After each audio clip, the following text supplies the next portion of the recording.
Joining me live in the studio now is the Shadow Minister for Infrastructure and Transport, Bridget McKenzie. Thanks for your time. Let's pick up on what Richard Marles was saying. We spoke to him at length on an important issue. This is whether Australia sends a warship to the Red Sea.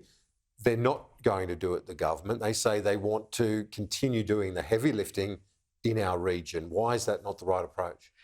Well, we have a global reputation, particularly our Defence Force, as being a very good mate to our allies, and that has been developed over generations of ADF in global conflicts around the world.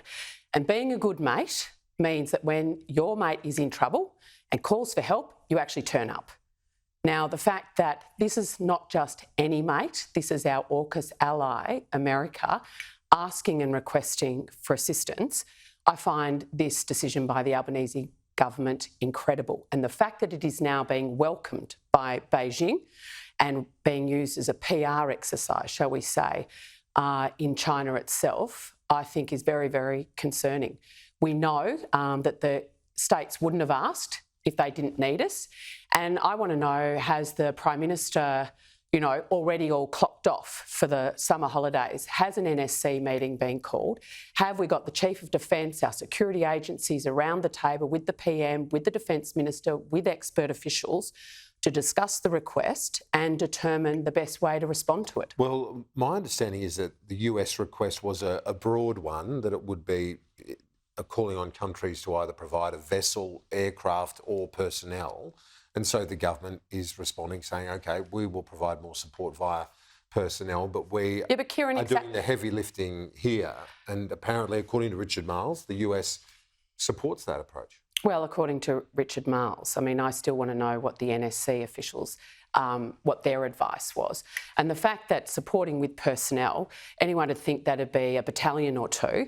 Well, we're actually, I think the minister's being too cute by half by saying a tripling of our effort, which is in effect, Kieran, an additional 6 people. That just is quite an inadequate response. And I think as an opposition, we've been calling that out. And we don't think that if China's saying our response is a good thing, it actually shows that it probably isn't the right decision. And if there is a capability issue with us being able to respond with frigates, etc., if there is, then the minister needs to be upfront about that rather than hiding behind strategic need in the region. Well, there will be the surface fleet review released, he said, in the first quarter of next year. Let's look at something you focus on a lot, and that is on the aviation sector. A 17% surge in delayed and cancelled flights. I don't think any of our viewers who've flown much lately, have been on domestic flights, would be surprised by this number.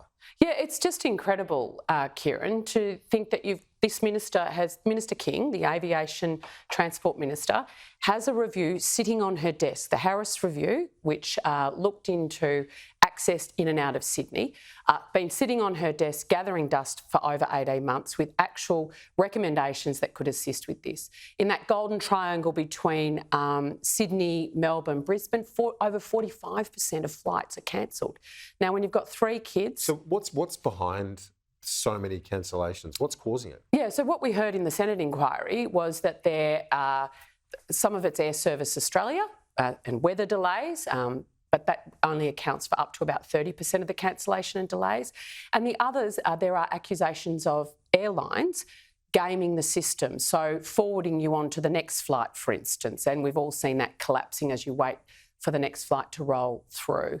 I would be begging Minister King to pick the Harris Review up, not wait till after the next election to implement those recommendations as part of her aviation white paper, because Australians right now are dealing with cancellations and delays every single day at a time when they just want to get home for Christmas and just want to get on holiday. Well, this time of year, absolutely. So many through airports, but for November, 2 in 5 flights were either cancelled or delayed. Every 5, there were 2 cancelled or delayed. And it's not just Qantas. We like to beat Qantas up, but it's not just Qantas. It's not just Qantas, but would the Harris Review fix that issue of is it slot hoarding? Is that what you're using? Yeah, well, gaming. So basically, because of the curfew into Sydney Airport, you can only have 80 movements an hour. Right. And so The accusation that we heard was that certain airlines hoard those slots. They don't give them up. They actually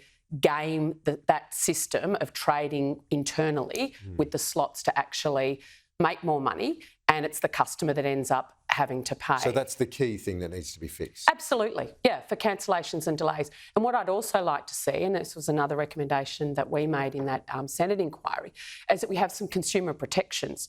So take Qantas, for instance. If you're a Qantas customer in North America or in Europe, you are covered by a comprehensive consumer protection scheme if Qantas cancels or delays your flight without good reason. That doesn't exist here at home. And so Qantas is the only airline that's actually saying we don't need that type of scheme here. And again, the Albanese government protecting Qantas by not implementing one. That seems like a no-brainer on both fronts. Yes. It's an easy win for the government. You would think so. Yeah, you're helping them out. I'm trying, Kieran. Yeah, I'm trying. I'm on the side of the Australian traveller. It's Christmas, but it's a difficult time for a lot of people, though, isn't it? I'm sure you would have had a lot of people, constituents and so on tell you that off the back of a lot of rate rises, it's not the easiest of Christmas. No, it's not at all. And I'm hearing that, like I live in Wodonga in northeast Victoria. People are really, really struggling. They've got to pay the mortgage. Energy prices have gone through the roof. Prices generally are up 9%. So that's whether you're going to Woolworths or Coles or whether you're going to buy your Christmas presents. And, you know, fuel's going up as well. And I think Australians are feeling like it's just getting harder. Their real income's dropped, I think, a little over 8.6%. So they're working harder, but they seem like they're going backwards because they are. Is that why the polls have come down for the government, in your view? Well, I think Australians rightfully have been looking at the government and saying, whose team are you on? You've got minister after minister being accused of flying around the globe and domestically on, you know, special purpose aircraft, taking their golf sticks, taking their dogs, etc., running the voice referendum campaign, focus on things that aren't making a significant difference to everyday Australians, who are obviously struggling, really struggling, and making tough decisions on their household budgets each and every day, and they're not seeing a government that's backing them in. Senator McKenzie, thanks for your time today and throughout the year. Merry Christmas. Yeah, Merry Christmas, Kieran.